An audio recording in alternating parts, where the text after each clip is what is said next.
Hey, what is going on everyone, and welcome back to my channel. In this video, we're going to be talking about games. These games in particular.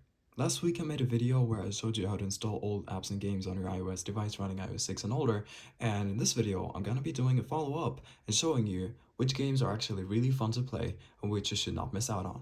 If you want to learn how to install them, because most of them are not available on the App Store anymore, and if you haven't purchased them back in the day you have no way of getting them, you can check out the other video I was talking about earlier. It will be in the description below. We're going to be starting off with Flappy Bird. Flappy Bird is a game that has been banned from the App Store because too many people broke their phones over it, and that's definitely understandable. If you played it back in the day, you know what the frustration can be like if you can't get past that 10 or 5 even, and yeah, you should definitely check it out if you want to waste some time, have some fun playing it.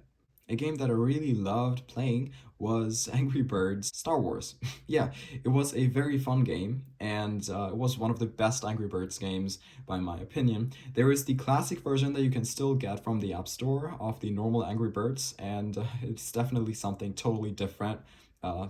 Playing it on a new device than playing it on an old iOS device, so I decided to include this game in this video. If you played Gangster Vegas, this is the predecessor of the predecessor. It's called Gangster Miami Vindication, or Gangster 3, and it's an open world GTA style game which doesn't really remind you of GTA because it's so unique. It has its own very interesting story, and the mechanics of the driving and running and shooting are very, very unique. So I highly recommend this game if you want to have some open world fun in that classic format.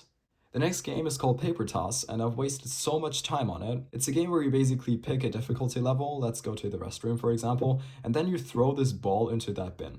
That's literally all you do. And now a game that most of you guys might not even know, it's called Counter-Strike Portable. There was a Counter-Strike version for iOS and Android devices, and as you can see right here, this is actually the Android version, which has somehow been brought over to iOS.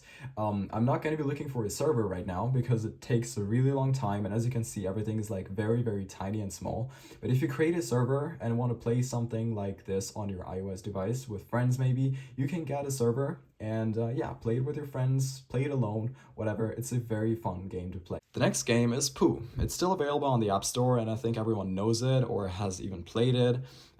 Yeah, it is a virtual pet that you have, basically like a Tamagotchi. Don't know if you know what Tamagotchis are though. Anyways, you can feed him, you can play games with him, you have to take care of him so he doesn't get sick and all, or you can just like pimp him up with these max potions and he'll be good. Now something that most of you guys might not even know about, it's called Shadow Warrior, and it's the port of the classic version onto iOS devices. It was also available on Android, I believe.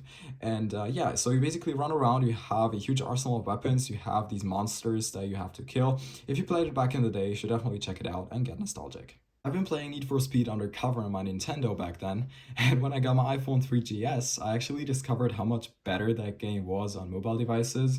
You had cop chases now, you had helicopters following you, and all that. If you like racing games, if you like racing around, doing your career and all, this game is definitely something you should check out.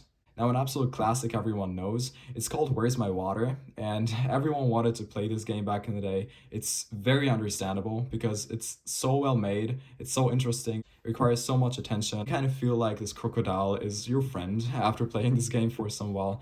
It still has to suffer from time to time when I decide to play it. Anyways, make sure to check this game out, it's definitely fun. Now a game that you can still get from the App Store, it's called Minecraft Pocket Edition, and if you compare this version to the newest version of Minecraft Pocket Edition that you can still get from the App Store right now, you will see that, well, there are some differences. These are all items you've had back then. If you had TNT, you could not explode it in creative mode. There was like no way you could explode it, it was just a block.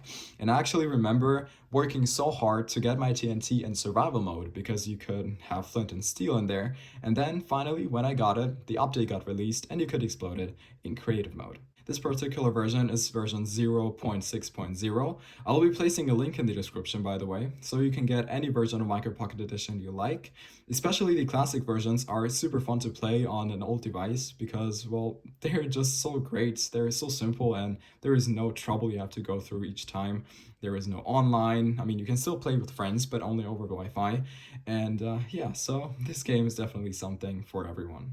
I will be ending this video with a game that is one of my all-time favorites. It's called Call of Duty World at War Zombies, and it's the port of the zombie mode from the original game onto mobile devices. I remember playing this back in the day with my friends over Bluetooth. You can still play it over Bluetooth, by the way, over Wi-Fi too, and have some fun with your friends if you played it back in the day as well.